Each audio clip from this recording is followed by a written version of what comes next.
regrouping to have a shot at the presidency.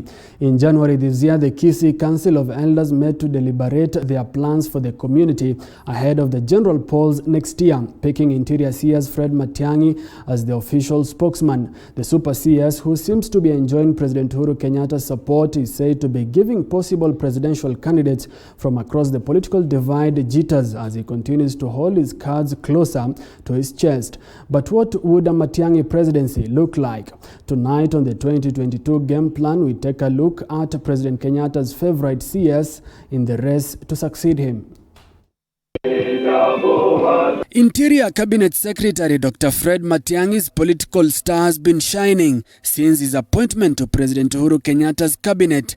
Kenyatta's executive order to make him the most powerful cabinet secretary in January 2019, making his Kisii political backyard brimming with pride. Today, the President of the Republic of Kenya, His Excellency Uhuru Muigai Kenyatta, has turned and said that Matiang'i is equal to the task, is ready to go because he has justified, he has tested and proven.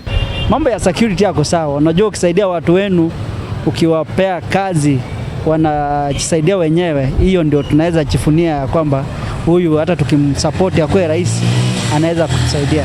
In January this year, the Kisii Council of Elders met in a 4-hour closed-door meeting in the outskirts of Kisii town to crown Matiang'i as an elder and the official spokesman of the South Nyanza community. I want to make him a Kisii elder and also subsequently, therefore, also urged us that he therefore must also become our spokesperson, and we all agreed. Tumekubaliana nayo kwa sababu kama Mkisii tumekuwa tunaongea sauti mingi. Sasa hata mtu ya nje hawezi kujua nini msimamo wetu ni gani. Na pia kutoka nyumbani tumpatie nguvu ya kutosha ili atekeleze yale maneno ambao yatakuwa ni mazuri na makubwa katika jamhuri yetu ya Kenya.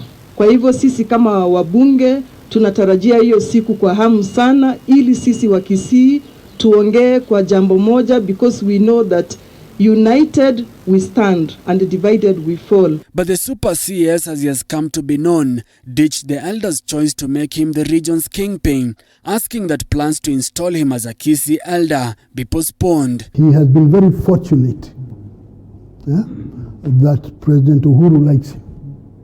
He picked him, made him a minister, and he seemed to have done well. So he built up his credentials here and there. And that's why some people are saying that maybe he should be president.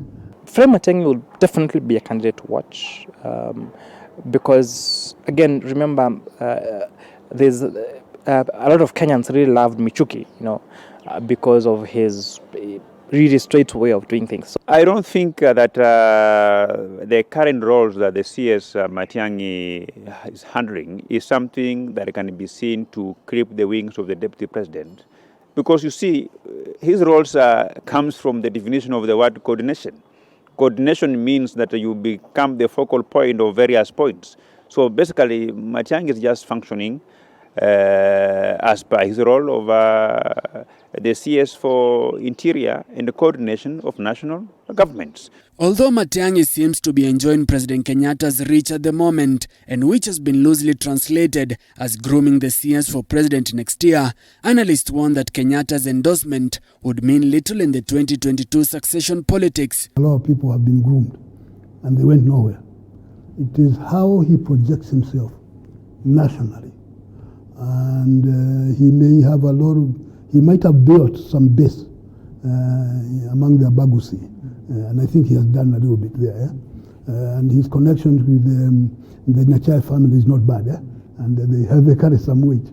But the issue is beyond that.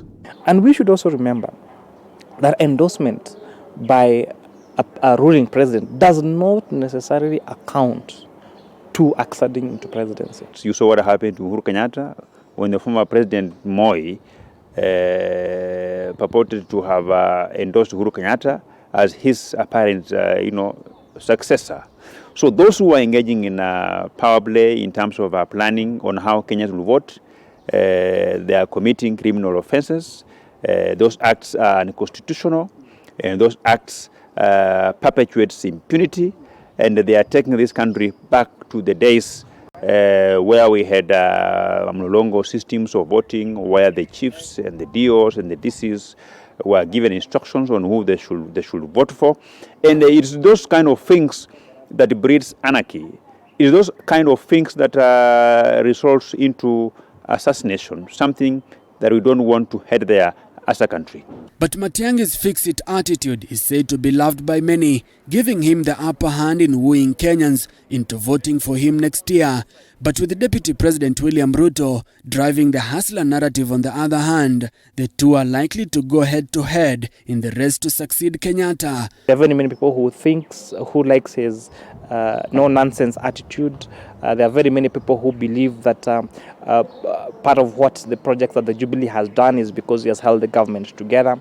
So yes, he has a chance of being the president. Deputy President William Ruto has had an advantage in the sense that he is the deputy president. And to get there was not easy. I mean, it was, and he has had his reach as a politician, as a political player. Fred has had his opportunity as a high-level bureaucrat. Officially, he's a bureaucrat, but in reality, he's beyond a bureaucrat. His rise is based on that close association with the president.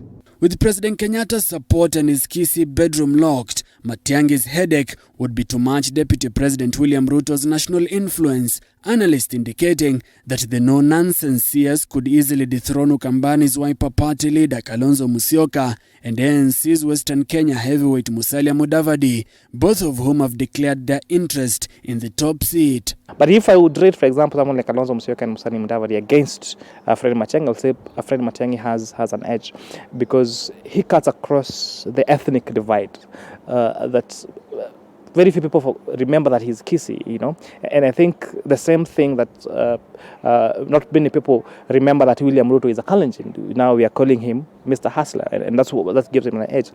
Now, so Matiang'i has a chance to do that. How far he will go, we do not know.